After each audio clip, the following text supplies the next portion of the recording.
अस्सलाम वालेकुम, कैसे हैं आप सब लोग। लंच यहाँ पे सुबह का टाइम और नाश्ता बन रहा है।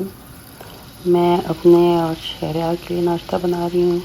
साथ आज प्याज वाला ऑमलेट, प्याज और हरी मिर्च वाला ऑमलेट बनाऊँगी और चाय बन रही है। फिर ब्रेड गरम करूँगी। तो आज वैसे मेरी छुट्टी थी तो मेरा इरादा था बहुत सारे काम करने का, लेकिन सो के बस नमाज़ पढ़ने के बाद मैं सुबह सो गई और सुबह 10 बजे फिर मुझे शहरियार की कॉल आई, मामा नाश्ता दे दें। तब मुझे फिर मामा को नीचे आना पड़ा। 10 बजे मेरी आँख खुली तो बस नाश्ता वाश्ता बना के, तो आज मैंने बहुत कुछ सोचा हुआ था कि मैं करूँगी, छुट्टी वाला दिन है, लेकिन मुझे कहीं बाहर जाना पड़ गया तो वो काम भी सारे रह गए। तो फिर आके जो है ना, बस मैंने जल्दी से जो रात को फ़िश मैंने फ्रीज़र से निकाल के रखी हुई थी, फिर मैंने सोचा बता जी से ओह मेरी चाय जा रही थी, देखा। बस और कामों में लग जाओ ना तो यही होता है। शुक्र है बचत हो गई, नहीं तो एक गलारा और पै जाना सी। चूल्हे की सफाई जो मुझे अजाब लगता है, चूल्हे की सफाई। तो ब्रेड मैंने कहा टोस्टर की बजाय इसके ऊपर थोड़ा थोड़ा मक्खन लगा के एक साइड पे, तो उस तरह से पैन के अंदर ही कर लेती हूँ। कभी कभी दिल चाहता है इस तरह, हर वक्त टोस्ट हुई जो है ना, वो खाने का मज़ा नहीं आता। तो चलो जी, उन सब कामों से फ़ारिग हो के, बाहर के कामों से भी फ़ारिग हो के आके फिर मैंने कहा चलो अब देखा रात हो गई है, तो जल्दी जल्दी ये मैंने ना फ़िश के साथ ये पोटैटोज़ कट किए और ये मैं बना रही हूँ गार्लिक पोटैटो। तो इनकी सीजनिंग अभी तैयार करूँगी, अब आप देखिएगा। बस ये एक साइज़ के जो है ना, छोटे छोटे साइज़ के बाइट साइज़ ये आलू काट के धो के रख दिए मैंने। फ़िश को भी मैंने धो के और टोकरी में रख दिया है कि उसका पानी ड्रेन हो जाए। यहाँ पे मैंने जो आलू हैं उनकी सीजनिंग तैयार करने लगी हुई। ये मैंने डाला है ऑलिव ऑयल, इसमें जाएगा ढेर सारा गार्लिक पाउडर। ये मैंने तो सिर्फ वीडियो की खातिर चम्मच का इस्तेमाल किया, वरना मैं तो अंदाज़े से ऐसे ठोसती जाती हूँ जितना भी है। और अल्लाह का शुक्र है कि हमेशा मेरी ठीक ही होती है मिक़दार। ये मैंने पेपरिका डाला और ये है काली मिर्च, ये मैंने डाल दी। साथ में नमक मैंने थोड़ा ही डाला क्योंकि जो गार्लिक पाउडर है उसमें भी सॉल्ट होता है, मेरे ख्याल में मुझे सॉल्टी लगता है। और यहाँ ढेर सारा मैंने नींबू का रस डाला और ये मिक्स हर्ब थे ये डाल दिए। ये जब उसके ऊपर फ़िश के ऊपर कोटिंग आती है ना तो बड़ा अच्छा लगता है, फ्राई होता है तो। ख़ासकर ये जो मोटी मोटी कुटी हुई काली मिर्च है ना, ये तो बहुत अच्छी लगती है। और ये है फ़िश के लिए मैरिनेशन कह लें या उसकी कोटिंग कह लें, कोटिंग ही होगी। ये आटा सिंपल आटा है जो गंदम का, जिससे हम रोटी बनाते हैं। उसमें मैंने ये आधा पैकेट मेरे पास पड़ा हुआ था लाहौरी फ़िश मसाला का, वो मैंने ऐड कर दिया। और इसमें ये पिसा हुआ ज़ीरा है, कुटी लाल मिर्च है, ये मैंने ज़्यादा सारी डाली थी। और साथ में मैंने वो भी डाली थी काली मिर्च, ये रही काली मिर्च, ये डाली। और नमक डाला। याद रखें कि लाहौरी मसाले में भी नमक होता है, फिर उस हिसाब से आप डालें। ठीक हो गया। इसको मिक्स करके मैंने साइड में रख दिया।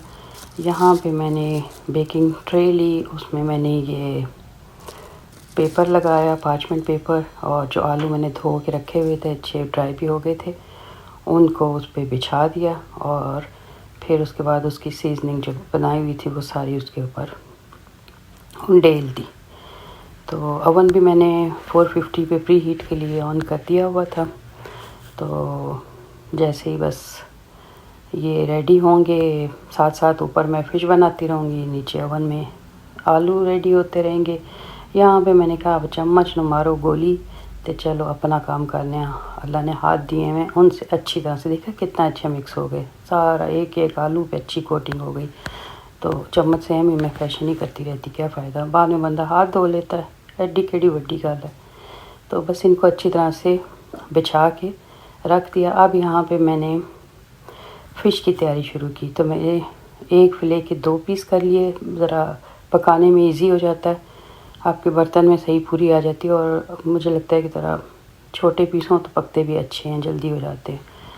तो इनको मैंने पेपर टॉवल से थोड़ा थोड़ा सा ड्राई कर लिया।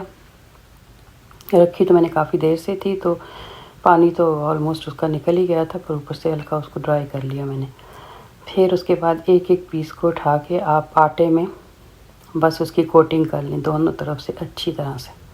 कई दफ़ा मैं पता क्या करती हूँ, पहले लेमन जूस ऊपर छिड़क लेती हूँ फ़िश के ऊपर और उसके बाद फिर आटे की कोटिंग करती हूँ, वो भी अच्छा लगता है। उससे भी जो है ना फ़िश के अंदर वो थोड़ा सा लेमन का जो टेस्ट आता है वो बड़ा अच्छा लगता है। इस वक्त मेरे पास लेमन फ्रेश वाले थे नहीं, वरना उसका जो लेमन का छिलका उसकी वो हल्का हल्का उसको उसकी जेस्ट जो है वो उसको आप कद्दूकश के ज़रिए जो है ना थोड़ा सा ग्रेट करके वो भी अंदर डालें तो उसका भी बहुत अच्छा टेस्ट आता है मैरिनेशन में। तो लेकिन बस मैंने अभी टाइम नहीं था, इतने इसी तरह कर दिया। ओवन मेरा प्री हीट हो गया था, उसमें मैंने आलू डाल दिए।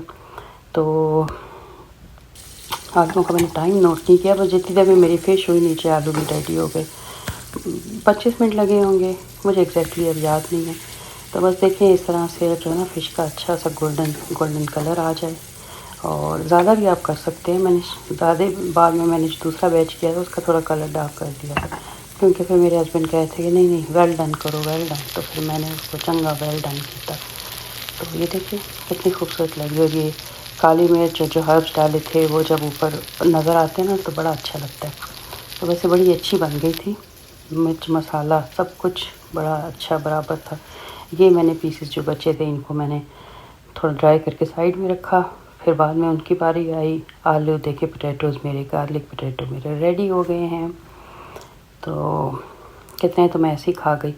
देखें इसी तरह कितने सॉफ्ट और क्रंची बने थे। ये अभी मैं एक जो है ना इसको कट करके आपको दिखाती हूँ। ये देखें सॉफ्ट और ऊपर से क्रंची, और इनका ये जो ऊपर का पार्ट है ना यही मेन पार्ट है मज़ेदार। तो इसी का तो मज़ा आता है, ये जो क्रंच है ना। ये आलू तो अंदर से सॉफ्ट होते हैं लेकिन बड़े अच्छे बन गए।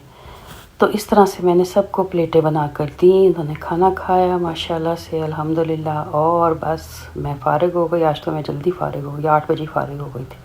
चलें जी, अब इजाज़त दें, खुदा हाफिज़। दुआओं में याद रखें और ख्याल रखें, खुदा हाफिज़।